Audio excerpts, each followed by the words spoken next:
Greetings, this is September 2nd at 7 p.m. and this is the issue of the day. That smoke is obscuring much of the visibility and it could be obscuring infrared data.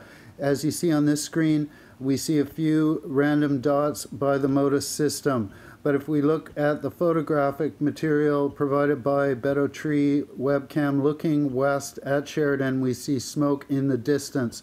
We've had this issue before when the Elephant Hill fire began to approach the Bonaparte and Young Lake, and we lost our infrared. So we're left with two big questions. How recent is the data and how accurate is the data? We're right now looking at the MODIS system on the Google Earth KML Bundle, and I'm seeing 3 or 4 moving eastward along the Rayfield River. And I am seeing 4 older spots that are across West Sheridan Road. So to verify in a wildfire situation, you need eyes on the ground. And that's why you've got to check the official bulletins and alerts below. So here's the VIIRS data from 6 p.m. and you can see it is showing new infrared hotspots, a couple of red ones adjacent to Jack Frost Lake, east about 2-3 kilometers, and it's not showing a lot of red on the eastern flank of this fire pocket. And I'd expect to see a lot more with this western wind that we've been having. So I'm going to show you screens from the last data check at 6 p.m. Pacific Standard Time. Right now we're looking over top of Pressy Lake and the area north towards Mount Jim, and the new hotspots in the 6-hour category that were to the east of Pressy and to the just to the north of Little Green Lake Road, North Bonaparte intersection. Now we're going to look south of Green Lake on Mount Jim, south of Nolan Lake, and we can see a lot of 12-hour infrared and only a couple of new 6-hour infrared there at the southeast portion of this fire pocket. Now we're looking at Hutchison Lake. I see one about 1 kilometer north and 3 new ones about 4 kilometers northeast. Now we're going to take a look at Young Lake, and I'm seeing that 24-hour and a few 12-hour infrared. I'd suspect to see at least 1 or 2 red. Here's Hyheim, virtually no change, some 12-hour and no new red, and I'd expect to see a lot more red at this time. So let's go back to the north flank and see the positions on this VIIRS system.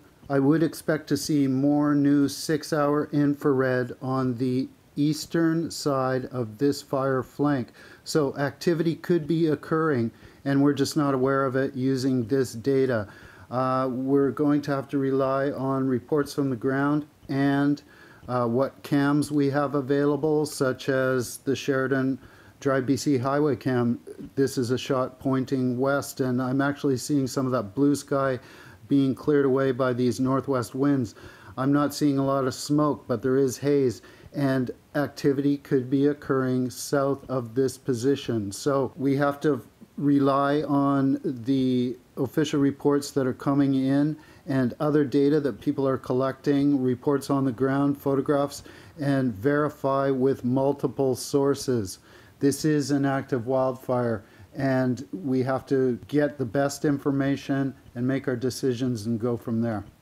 I wish this could be more definitive, but it's not. The reality is that the data is sometimes lacking, and we have to work around that. So let's take a look at the wind. Here we are seeing 14 kilometers coming from the northwest, that arc that's coming over 100 Mile House and Lone Butte, turning and then heading west over Sheridan Lake. If we look at another computer model, we're seeing a westerly flow 20 kilometers an hour. There could be double that in gusts, and the wind should be shifting and coming more from the northwest now. And if we look what's happening down in Clinton, it's coming from west-southwest at approximately 16 kilometers an hour. That's why I'm concerned that we are not seeing enough new 6-hour infrared being displayed on the eastern fringes of these fire flanks. There should be more activity with the wind that we've had even being stirred up within these fire pockets. So we've got to consistently check back on the data, look at the official bulletins and reports, and verify as much information as you can. We are in an active wildfire. There's so many variables, and with the wind, the fire behavior, there are going to be situations where we need on-the-ground spotters, and that's BC wildfire. Be safe, everyone, and I'll be back as soon as I have any new information. Thank you.